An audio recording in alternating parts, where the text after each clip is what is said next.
Kaleidoscope एका सामान्य माणसाचे विलक्षण आत्मचरित्र. लेखक आणि सादरकर्ते राजीव शांताराम थत्ते. एका 64 वर्षाच्या तरुणांनी लिहिलेलं हे साधं सोपं आत्मचरित्र आहे. या चरित्रात तुम्हाला तुमच्या आयुष्यात येणारे अनुभव कोणीतरी सांगितले आहे असंच वाटेल. प्रत्येकाने आपले जीवन कसे गेले ते सांगण्यात तर खरी मजा आहे. त्यात जर तुमच्या आयुष्यात आगळ्या वेगळ्या अनोख्या घटना घडल्या असतील तर ते वाचकांना नक्कीच आवडेल. मी तसाच प्रयत्न केला आहे. तुम्हाला या चरित्राच्या रूपाने एका सामान्य माणसाचे विलक्षण जीवन कळावे हाच या कॅलिडोस्कोपचा उद्देश आहे.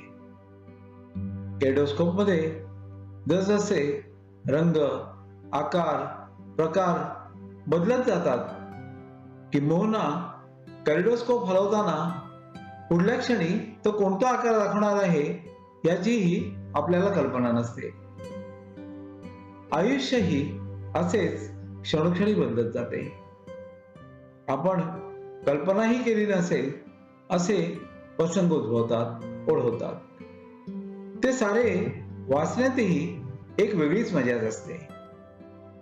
दुसऱ्याचे आत्मचरित्र वाचताना आपण स्वतःचे आयुष्य कसे गेले, कसे घालवले त्याचाही वेध घेता येतो.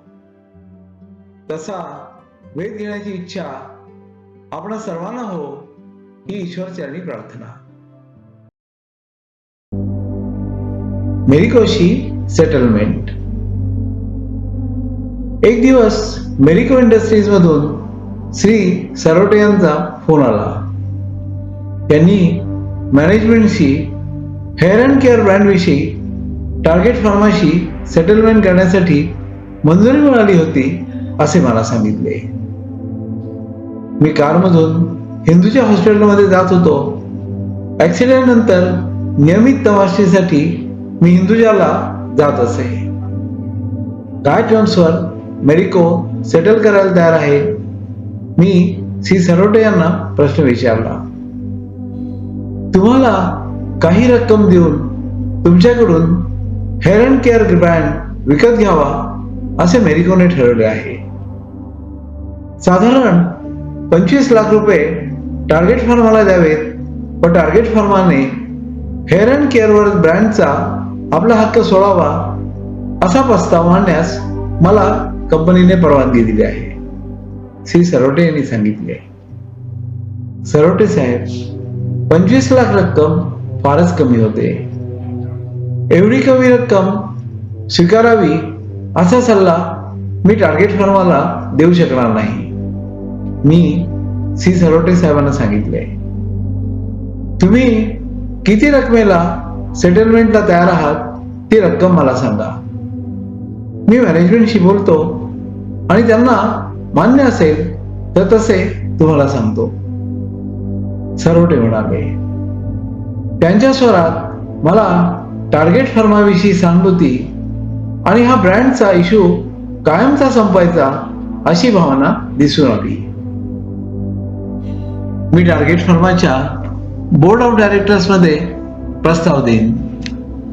मला वाटतं टार्गेट फार्माने जी लढाई मेरिकोला दिली त्याची किंमत म्हणून 1.5 कोटी रुपये मेरिकोने हेअर अँड केअर ब्रँड खरेदी करताना टार्गेट फार्माला चेकनीच द्यावेत.